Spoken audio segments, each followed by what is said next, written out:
Hi, welcome to this lecture. In this lecture, we will look at the devices that can be used or implantable device that can be used to acquire the signal from rodent's brain, but in this case we will talk about bioresorbable. So, in the last lecture we have seen a device which is 32 electrodes microelectrode array, and we said it high density because we are using for rat's brain. In this lecture we will be looking at how can we design a device that can be used for the same application, like understanding the efficacy of anti-epileptic drugs, but at the same time how it can be used, or what is a way to fabricate the device one, and the because of the material that we are using for this device fabrication, how these materials will bioabsorb into the brain and the device gets dissolved. So, let us see the background, and the background is that though the traditional ECOG electrode array can help us to study activities from cortical surface, after you implant it requires a secondary retrieval surgery, isn't it? We talked about that once a device is implanted, the surgeon has to wait for the activities and the device has to be retrieved after the activity is noted, so that the surgeon can perform the resection. So, this retrieval or secondary retrieval surgery of taking out the device from the brain of a human would create an additional trauma to the subject. The arrays fabricated using transient materials can be used to fabricate the biodegradable microelectrode arrays, or we can say bioresorbable. These arrays will be degraded and dissolved in body fluids depending on the temperature and the pH. So, now in this if we have this kind of devices, we can understand the performance of the device by recording the baseline activities, which are the local field potentials, and the activities during the seizures, and the when we administer a drug, whether we can recover the baseline. So, from this what can be the goals of this particular work? The goals are the following. First is to induce epileptic activities by peripheral or electrical stimulation in rat. Now, in the last lecture we have seen that we can use convolutions for creating or drug for creating the seizures. In this case we are going to use the electrical stimulation. Now, if you recall one of the TA class, we have been discussing on the electrical stimulation circuit and how we can design those kind of circuit, and how we are giving the pulses to the rat's forepaw. So, to record the baseline electrical activities with induced ictal and intra-ictal discharges from a depth of the brain in an animal models, that is our second goal. And finally, to understand the temporal analysis to determine the changes in electrical activities in different neurological conditions and distribution of signals across the depth of the device or depth of the brain. Now, to achieve this research goal, following are the objectives. First is to validation of protocol to induce epileptic activities by peripheral stimulation. Second is to design and fabricate a microelectrode array to record LFPs. Third is to implant this device in animal model, which is our rat model and rat's brain. In rat model we are looking at the brain. Finally, the recording analysis of LFP signals in response to convolutions and anti-epileptic drug for detecting the activity. Now, I do not think here we are looking at the convolutions. Here we are looking at the electrical stimulation to cause the to create the or induce the epilepsy. The novelty lies in validation of a forepaw stimulation protocol to induce epilepsy under ketamine anesthesia. We have to understand that there are different kind of study. One is acute model, another one is chronic model. In acute model, generally the animal is sacrificed after the surgery or after the experiments are done. In chronic model, the animal has to live for certain time. It can be from 1 week to 10 days to 1 month to 3 months, depending on the type of application you are looking at and experiments you are performing, and then you have to euthanize the animal. While in this case, when you perform any surgery, the animal has to be under the anesthesia. In this, anesthesia can be created by using ketamine. So, the fabricated biodegradable array will be used to study the electrical signatures in normal case, which is that the baseline, and in the epileptic and recover conditions, and finally, the open BCI cytone dosing board is used for in vivo recording. So, now here you see that we have a stimulation module. Now, this is a older version of what we were using. Now, we have the hardware which is kind of part of the TA class, where we have taught you that how can we design that particular electronic module and how this electronic module can generate the pulses, so that we can give electrical stimulation to the rat's paw. Now, there are several different protocols to either we can go for DC or AC, and what kind of voltage should be there, what should be the current limitation, and lot of other things. Okay.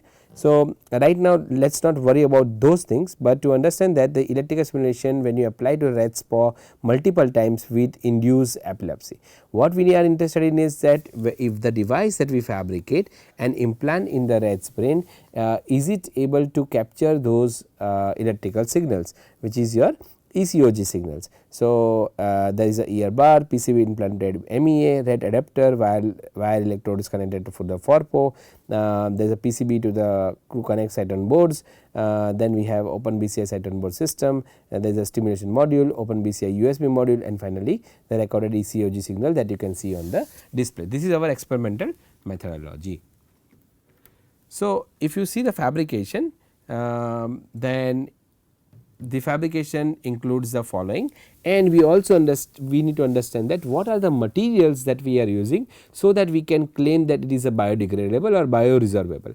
So, the material that we are using is PLLA, PCl, and the metal that we are using is tungsten. Now, you do understand that these are all thin films. Thin films is about 250 nanometer. Okay, 250 nanometer. A human hair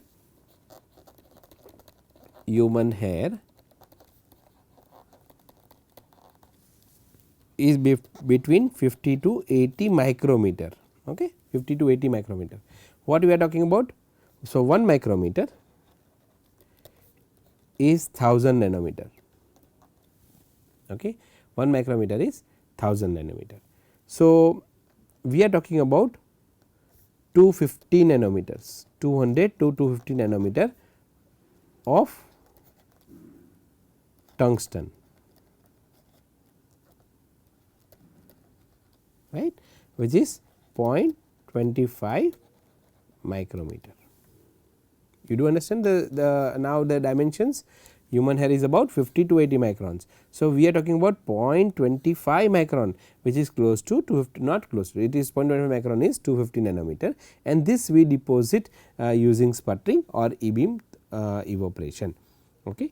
But what is the base material? Base material is your PLLA, PCl, but you have to coat this base material, right. So, that we use glass as a holding substrate, and then on this holding substrate we can deposit or spin coat PLLA, PCl, and then we can cure this PLLA, PCl followed by depositing tungsten, and after you deposit tungsten, you can pattern it using photolithography technique. Again, you know the photolithography technique consists of the following step. One is spin coating. So, after the metal is there, right, after tungsten metal is there, metal deposition is done, then what is the next step? You have to spin coat photoresist. After spin coating photoresist, the second step is soft bake.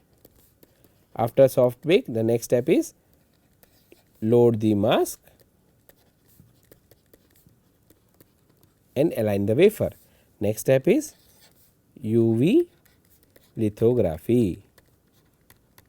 Next step is, after UV lithography, you unload the mask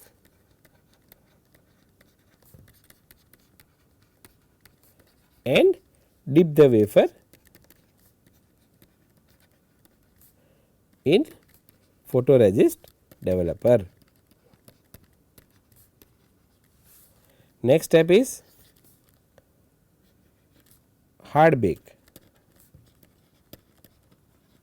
Now, since there is a metal, right, after hard bake and you inspect the wafer, next step is metal etchant, etching in metal etching, and then the last step would be you dip the wafer in acetone to strip the photoresist, correct, to strip the photoresist. When you do these steps, you will end up with this design, and once you have this, you can then, so of course you will end up in this, okay, you will end up in this, and then you can again coat PLLA PCL. So, after this 8th step, we are here, this is the 8th step, right. So, we are here, and after this you again spin coat PLA PCL, because it can also work as an insulator, and after that step you can open the contact pads and the recording electrodes. So, we can remove PLLA PCL from this recording electrodes. You can see here in the zoomed image there are 10 electrodes, right, there are 10 electrodes, you see here 10 electrodes are there. So, these 10 electrodes, from all these electrodes we will etch or we will remove the PLLA PCL, because these are supposed to conduct or acquire the electrical signals, and same thing we will also remove the PLLA PCL from the contact pads, because if the insulating material is there on the contact pads, you cannot get the contact, is it, isn't it. So, it is very easy to understand. Now, so if you see this slide once again, this particular image, first step is glass. On glass you have a PLLA PCL, and once you do that you cure the material, then you deposit tungsten, and after deposit tungsten you perform photolithography, which is shown here. After photolithography you again spin coat PLLA PCL, followed by a photolithography to open the contact pads and recording electrodes, and other area still PLLA PCL would be there to avoid any short circuit, and then you can release the device from the substrate holder, so that we can realize the device. Now, this is the device which is shown, it is 26 millimeter in length, about 2.58 millimeter, is it millimeter? Yes, 5.36 millimeter, 2.58 millimeter, correct. So, 2.58 millimeter in width, and then the contact pad is about 5.36 millimeter, because we have to take out a proper contact from all 10 electrodes, and then each electrode is about 0.3 millimeter, which is about 300 micrometer, right, 300 micrometer. This is the diameter of the electrode, okay, diameter of the electrode. Each this black color circle that you see is about 300 micrometer. This black color circle is what? Is tungsten, and from this electrode we have removed the PLLA PCL. From all the other area PLLA PCL is still there. Same thing here, the black color thing that you see in the bottom, these are the contact pads, again PLLA PCL is removed from that area. So, this particular device that it goes inside the rat's brain is 3.3 millimeter by 2.58 millimeter, and then we can perform the experiment. So, this is a actually fabricated device in our lab, and when you perform or go for characterization, you can see the SEM image of the electrodes, followed by the, you can see this one, there is some kind of electrodes covered with some material. Now, the electrodes area is completely empty, which is like tungsten. Empty means there is no PLLA PCL, but all the other region it looks like there is some material, isn't it. This material is nothing but your PLLA PCL. So, in from this recording electrode the PLLA PCL is etched out. So, if you see the statements here, right, in the figure caption, biodegradable microelectrode array for recording ECOG signals. A is schematic of MEA microelectrode array.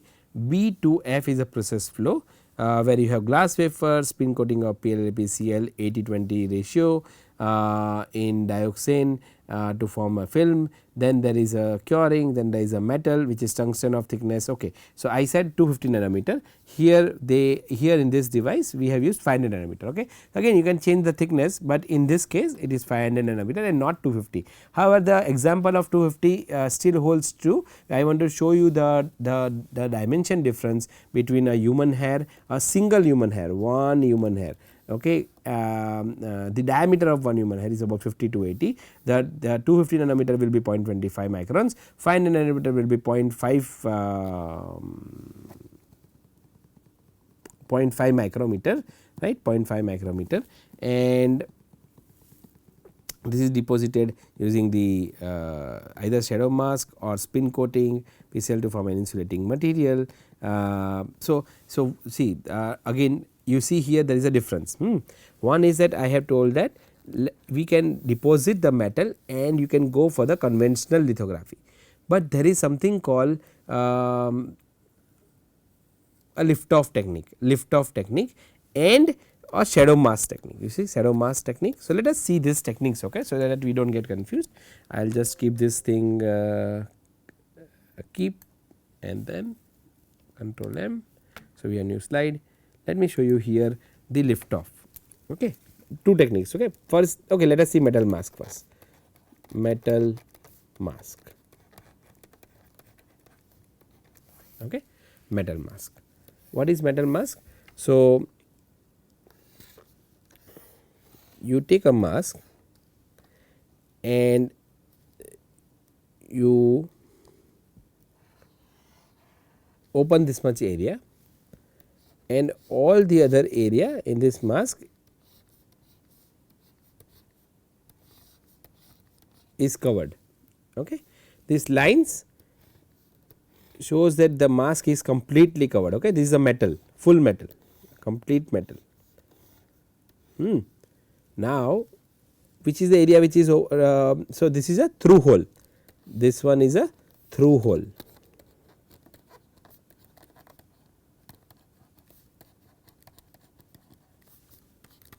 Metal. Okay. Now, if I take a wafer and I load this mask on this wafer,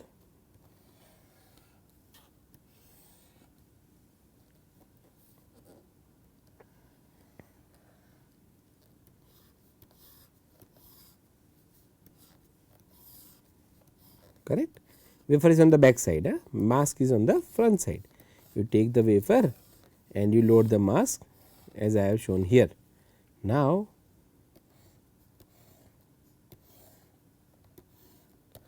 this mask is loaded onto the wafer. Which wafer? So, one of the class I was giving a lecture and I asked which wafer. So, the answer was that it is a potato wafer. It is not a potato wafer, okay. It is a silicon wafer, okay, silicon wafer, but the short form we call as a wafer. Why we call wafer? Okay, that is your homework. Why we call silicon as a wafer in this case? So, silicon which is in the bottom and the metal mask is at the top. This is your metal mask, okay, this is silicon wafer. Now, if I deposit material, I will deposit material, let us say I deposit tungsten, okay. I deposit tungsten on this one. What will happen after deposition? If I unload the mask, the wafer will look like this.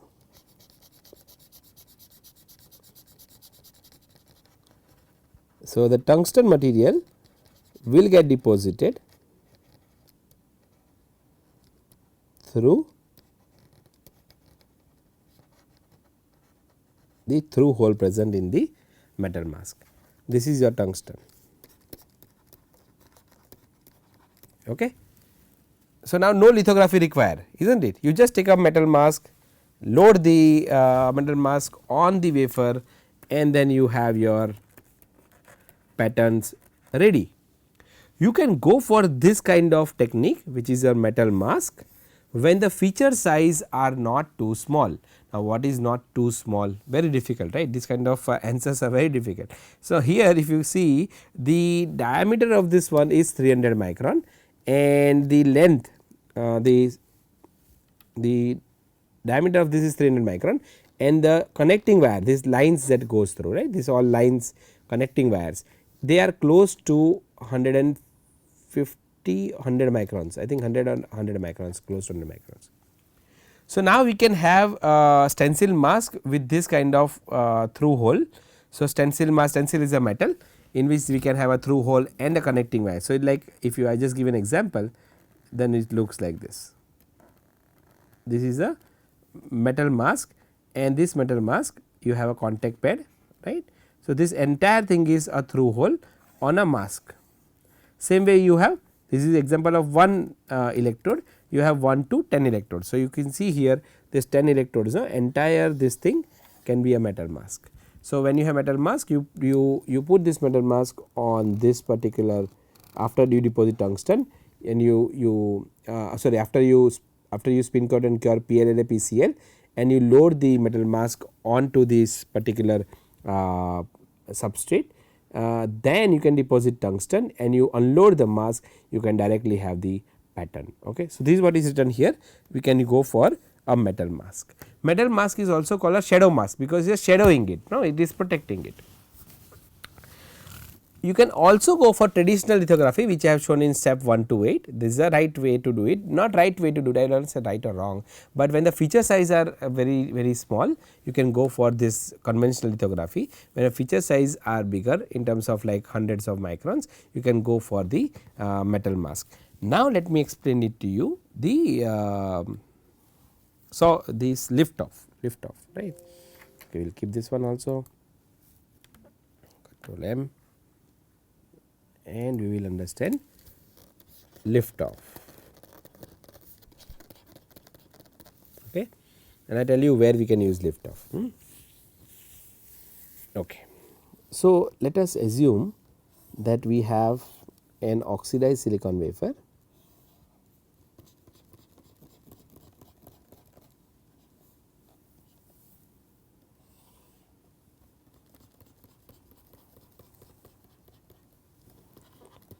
Silicon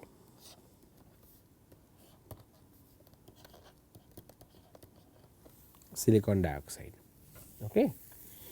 On this silicon dioxide,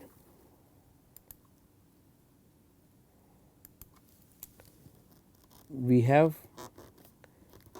aluminum interdigital electrode in this fashion. Okay.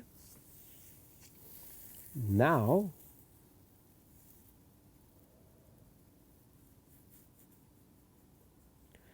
I want to deposit. So, what I want is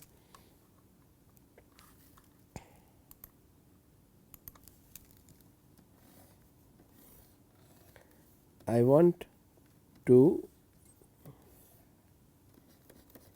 deposit a sensing material on this electrode. Okay. What is sensing material? Let us say it is a gas sensor, and I told you that I will explain you one example of a gas sensor. So, here it is, and then I want, so then there is a photoresist on this because we only want the sensing material to cover the interdigital electrodes, not contact pads. So, this is your photoresist. You cure it and then you spin coat it and soft bake it and expose it, unload the mask, develop the photoresist, and finally you get this pattern. All right. Now, I will deposit the sensing material as I told you. So, let us have a different color for sensing material, and this sensing material is deposited everywhere, is not it, like this. So, let us say this is the sensing material.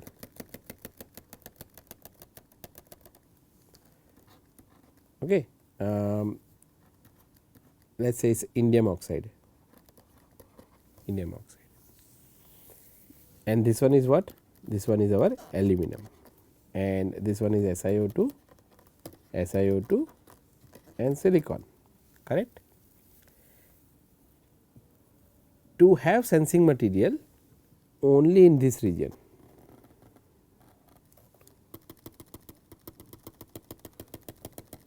okay, and this is the contact pad.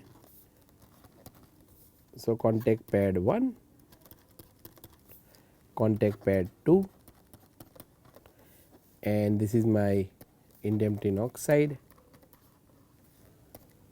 this is aluminum interdigitated electrodes, correct. So, the next step is it correct?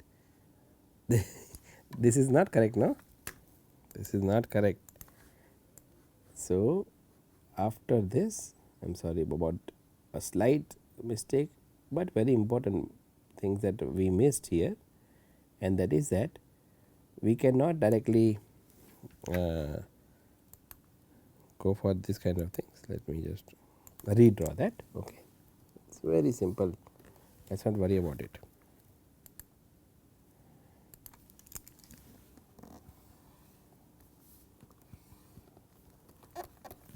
Okay. Now, in this one final design is this one, okay. This is correct. If I want to so let us say A is our final design. If I want to go for A, the next step for this particular case, this is that is 1, the next step is on 1 we will first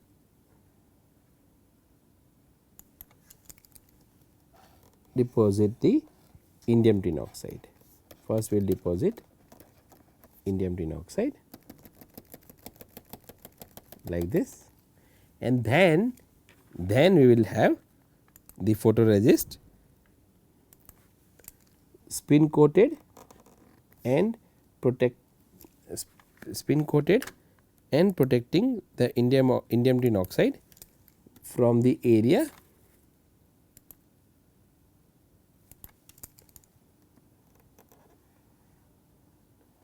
like this. Okay. So, this is my photoresist, and let us change the color so that it becomes easier. So, this is my photoresist. Okay. Now, you said how you have designed this photoresist, how it is patterned in this way, you know, right. A spin coating photoresist everywhere on IN2O3, followed by soft bake, followed by loading a mask, and then exposing the photoresist through the mask, developing the photoresist, hard bake, and you will have this kind of pattern, right. Now, once you have this pattern, the next step is that you dip this wafer in IN2O3 etchant. But the difficulty in this case is that the IN2O3 etchant, which is the etching material, etchant affects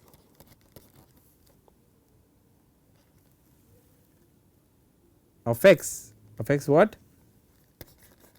Aluminum. That means, if I dip this wafer in IN2O3 etchant, my aluminum will also get etched. Why?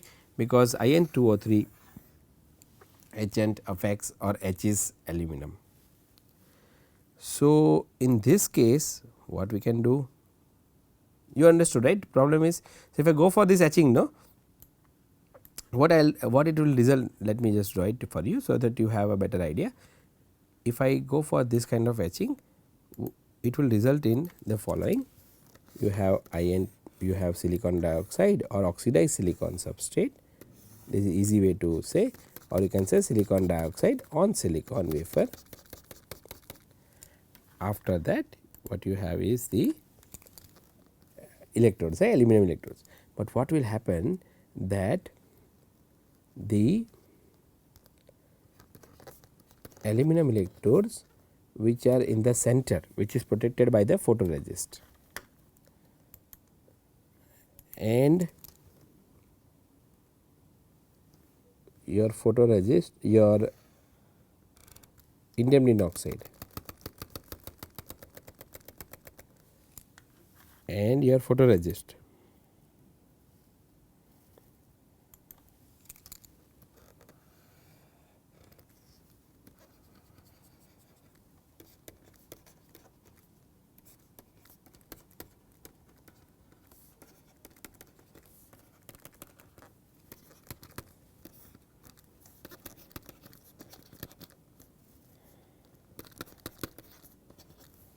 Right.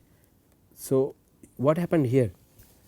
You see what happened when the indium tin oxide was getting etched in indium tin oxide etchant, because indium tin oxide etchant also etches aluminum, the electrodes, this electrodes also get etched. You see here there are no contact electrodes left. Why aluminum did not get etched from this place? Because it is already protected by the photoresist, is not it? So, this is not useful because our contact pads are gone. This contact pad we require no for contacting or for connecting the interdigital electrodes. So, if the contact pads are not there, our process fails. In this case, what we can do? You got it? In this case, what we can do? See, contact pads we have to we need them. So, let us see how lift off will help us. In this kind of case, how lift off technique will help us.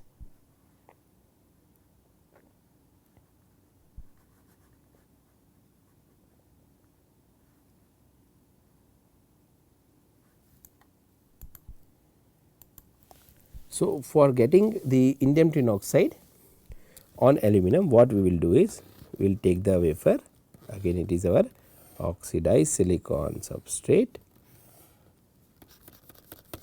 On that what we had? We have aluminum electrodes.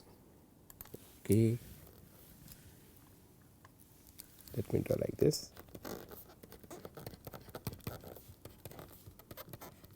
Right. Now what we will do? We will spin coat photoresist. We will spin coat photoresist. Okay. We have aluminum, SiO2, silicon, SiO2, thick photoresist, thick photoresist. After this, we will perform the lithography technique and we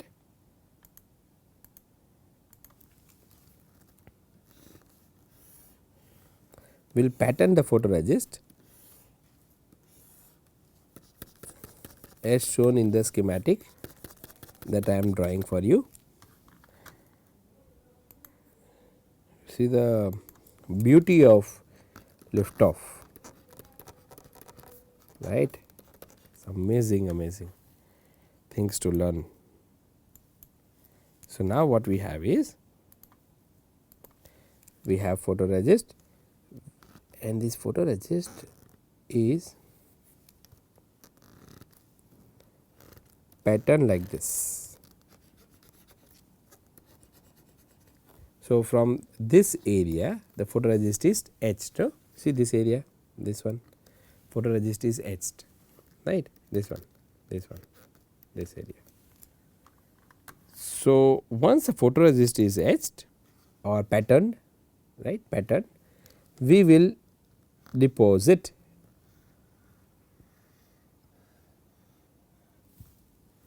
indium tin oxide.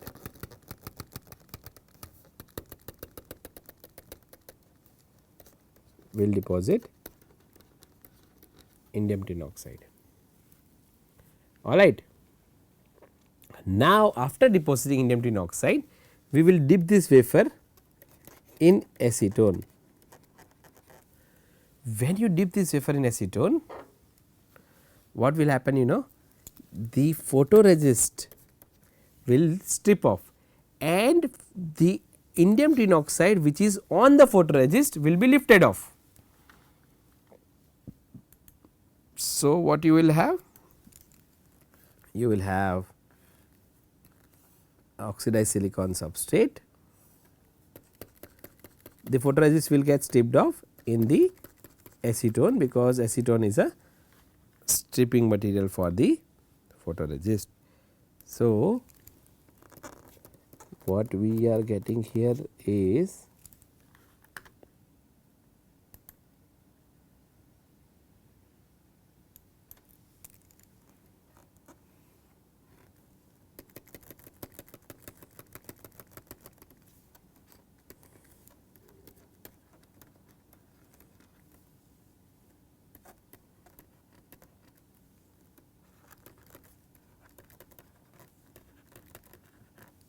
why? Because from this area, from the electrodes area, the photoresist will strip off. Now, when photoresist strip off, the material on the photoresist will be lifted off. It will lift off, because while stripping, the material on it is lifting, right. So, lifting off.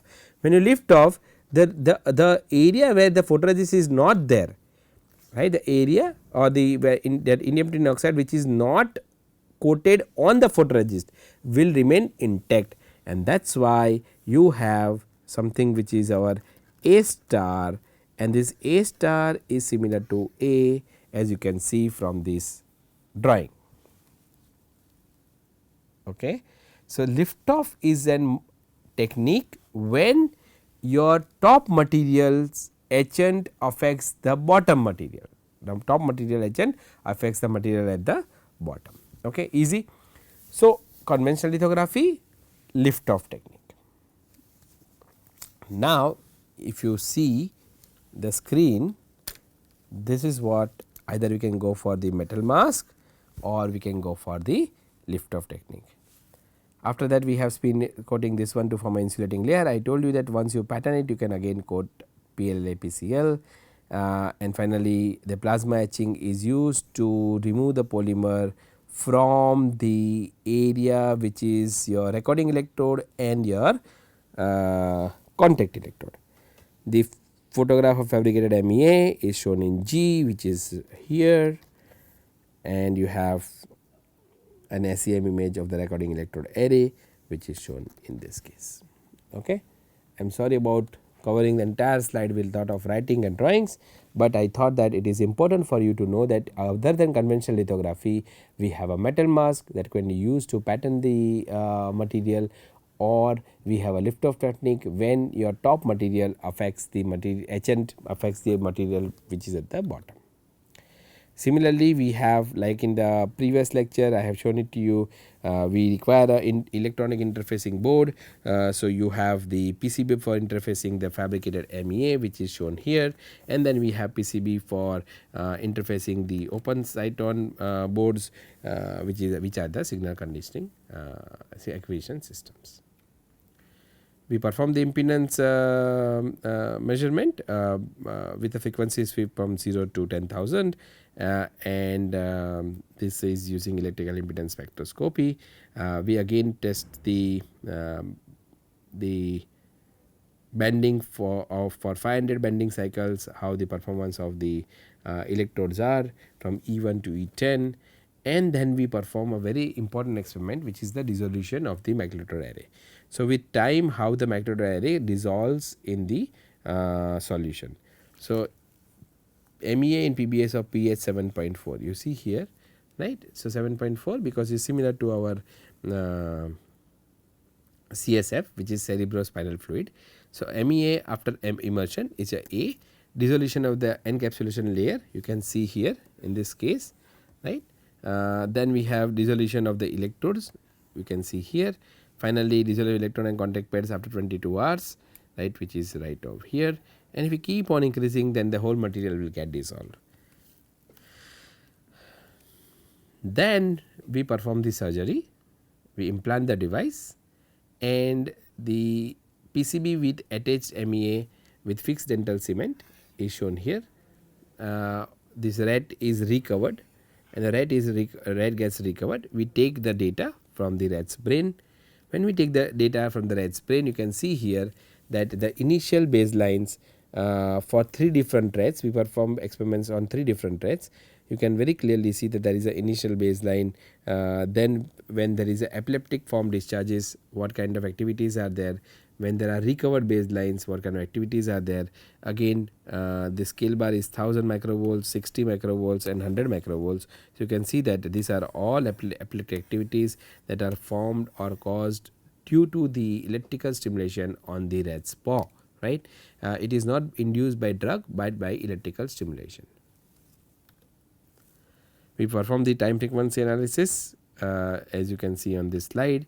It is similar to our previous lecture, where you can see the power spectrum for the baseline during the epileptic episodes, and the power spectrum and the recover of the recovered baseline. And so for 3 different rates, so these are 3 different analysis. Then what we are showing here is that what happens after every 48 hours. So this is at 0. If you say time t equals to 0, after the rat is recovered, and then 48 hours you wait. So 48 hours, t 0 plus 48 is 48 hours, plus 48 hours, which is 96 hours, and in 96 hours what we were able to see is that the recordings or the baseline was fading, and same thing in case of epilepsy, same thing in case of the AEDs. That means that with time the electrodes are dissolving or bioresorbing into the brain of the rat. And now we need to understand that once the material gets absorbed or degrades, right, what kind of experiments you need to understand for the toxicity. So we have performed experiments by understanding whether the heart of the rat, lungs of the rat, liver of the rat, intestine of the rat shows any toxicity because of the device that we implanted in rat's brain. Okay. This is this particular plot shows the evoke response extraction from the somatosensory cortex. So recording of somatosensory evoke potential by the implanted MEA for a free moving rat triggered by touching the whiskers on the day 3. So when you touch the whiskers, these are the responses that we get from the brain of the rat from the somatosensory area.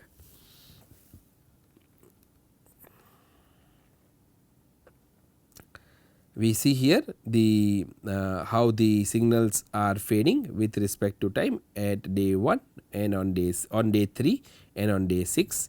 You can see on day 6 we the signals are fading, showing that the electrodes may have degraded into the brain of the rat. Now why we say it may have? So this is the last slide for this particular lecture. So the point is that why we say that it may have degraded or it may have bioresorb is because I am using may, right. I am not saying it is dissolved, because we need to cross check not only from the signals that they are fading, but also from the images that we can obtain if we have a animal MRI. If you have animal MRI, we can see that the metals are fading on the electrodes, and that will conform with the data that we are obtaining, so that then we can say with surety that it is because of the degrading of the metal, right. So, but here the purpose is to fabricate the device, implant into rat's brain, understand the whether you can create epilepsy by applying the electrical stimulus to the forepaw of the rat, and whether we can recover the baseline. So, with this I will stop here. I will see in the next class with a micro needle, and then we will stop there, so that to cover the entire course structure. Till then I will see you in next class. If any questions, feel free ask us in the forum. We will try our best to answer a question. Thank you.